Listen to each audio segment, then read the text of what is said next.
Hi friends, it's Ashley from Ashley's Paper Heart, and today I thought we could do a little journal with me in my Hobonichi cousin A5 size. So something that I've been trying or wanting to do this year is that since I have the full year in one book, I really want to not chunk it up to a point where it becomes a little out of control by the end of the year and I have trouble writing in it.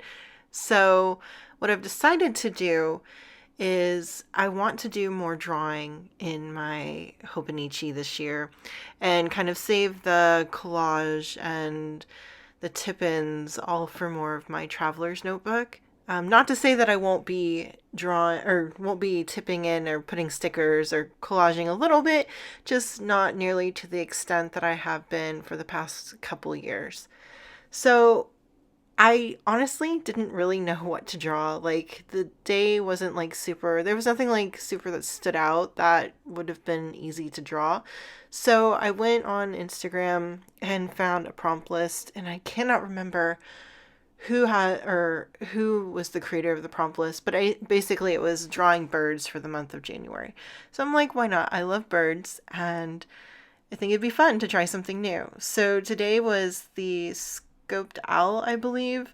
And honestly, I had never drawn an owl before. So we're going to see me draw one for the first time. I think it turned out pretty well. Um, I'm also kind of working with newer supplies to me. I have a background in painting, like oil paints, acrylic, gouache, watercolor.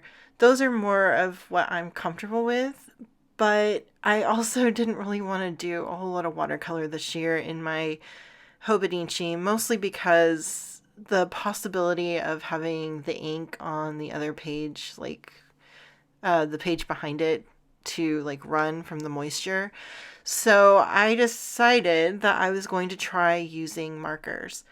And so this is kind of also two new things to me that I'm trying to accomplish. So I started out my drawing in pencil. I'm typically more comfortable with at least beginning the drawing with pencil. I would like to get to a place where I can draw directly with the markers or even with ink. Maybe I will try to do that when Inktober runs around or comes around. But I feel like, I don't know, it's almost like a security blanket because I can erase if I mess up. And still, I don't know, I'm a little out of practice with drawing. I kind of took quite a long break. Like, I probably haven't really like seriously drawn in like months now. And so there's always that initial period where you're just kind of like trying to get your muscle memory back and just having your hand do what your brain is telling it to.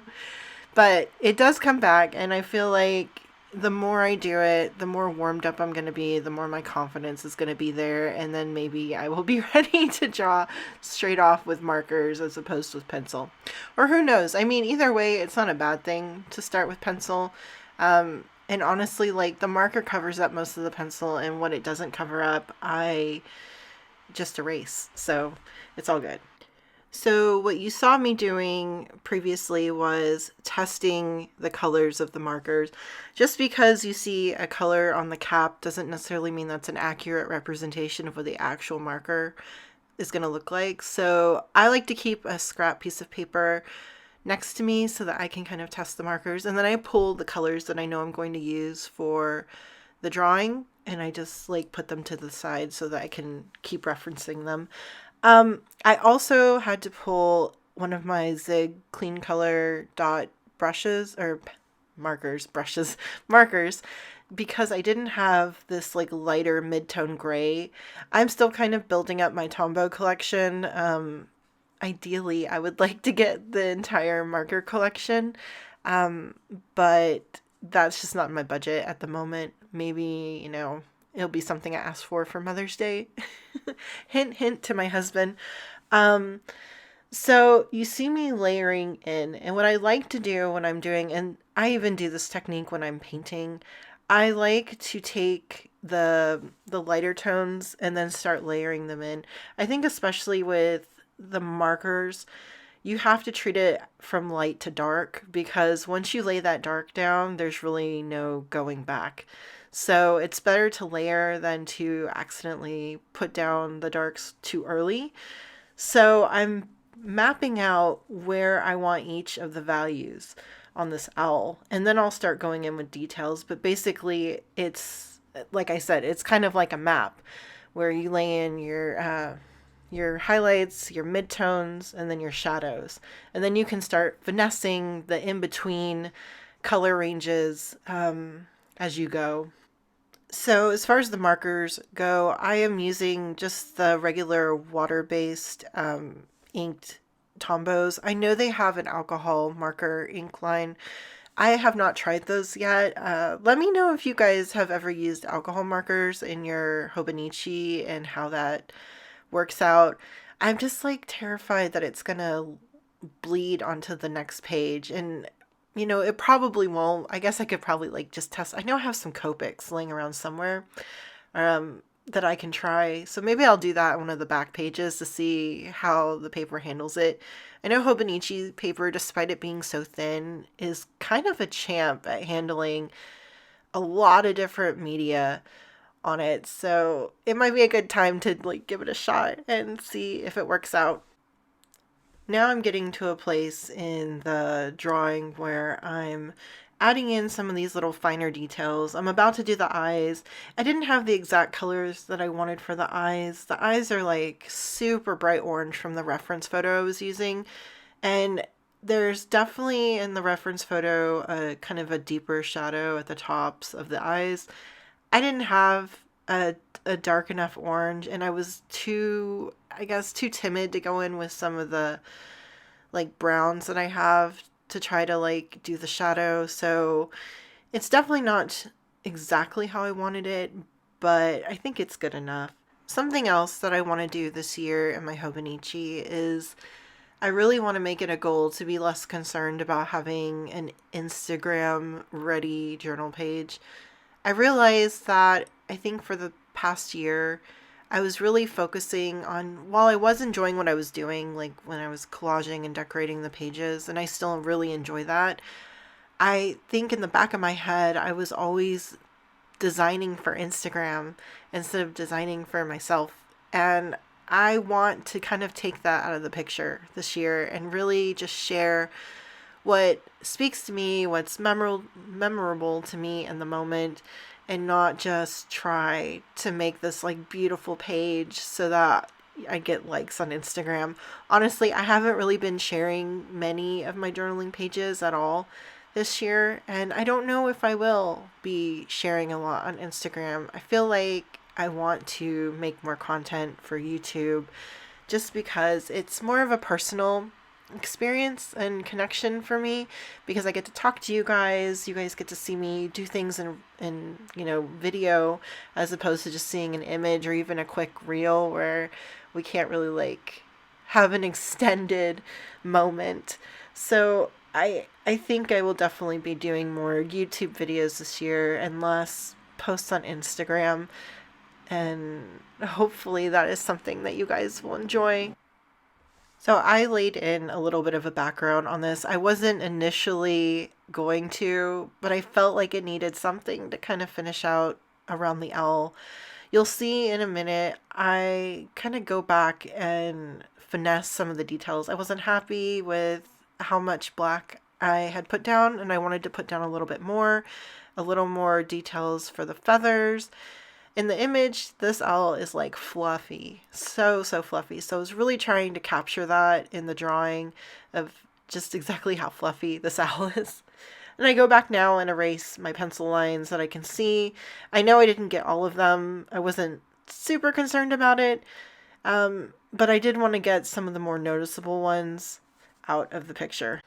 Now that we're getting really close to the end of the illustration, I did kind of want to talk about what I was journaling about that day and what kind of went on that day. So, of course, I journaled about work. Work was kind of dull. It's been kind of dull all week. Just, the basic maintenance tasks that you need to perform that you don't want to do but have to be done. So that's really what work has been. My son was not feeling good that day. He had been complaining about his stomach hurting, and the previous day he had a fever, but that day he didn't. Kids are so weird when it comes to like illnesses. I feel like they bounce back incredibly quickly. I know when I get sick, like I'm sick for a week. It doesn't matter what kind of sick I am. But like sometimes it's literal 24-hour turnaround and my kids are like back to 100% playing, no fever, just like nothing ever happened.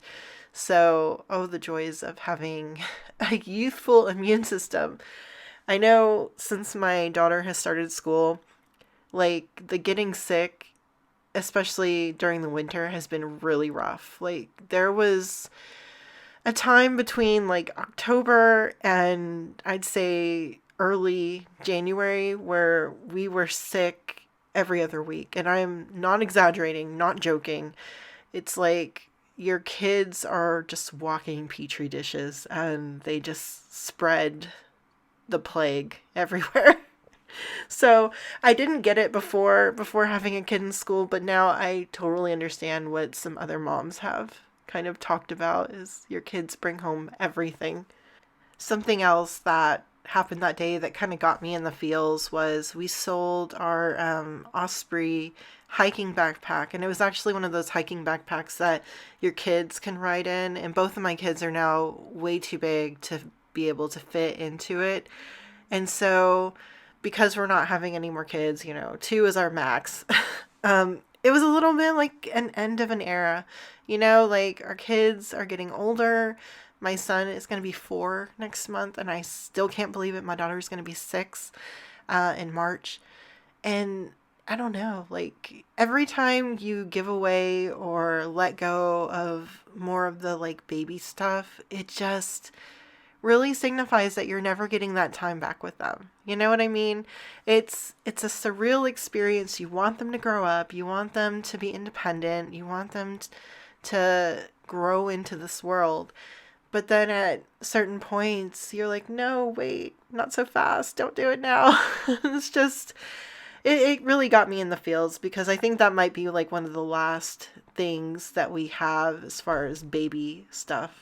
I am really happy though that the couple that we sold it to, they're embarking on their journey with their little one, and they're going to have many adventures with that hiking backpack. Now we're at the end of the video. I hope you guys enjoyed watching me create this. I'll see you next time. Bye.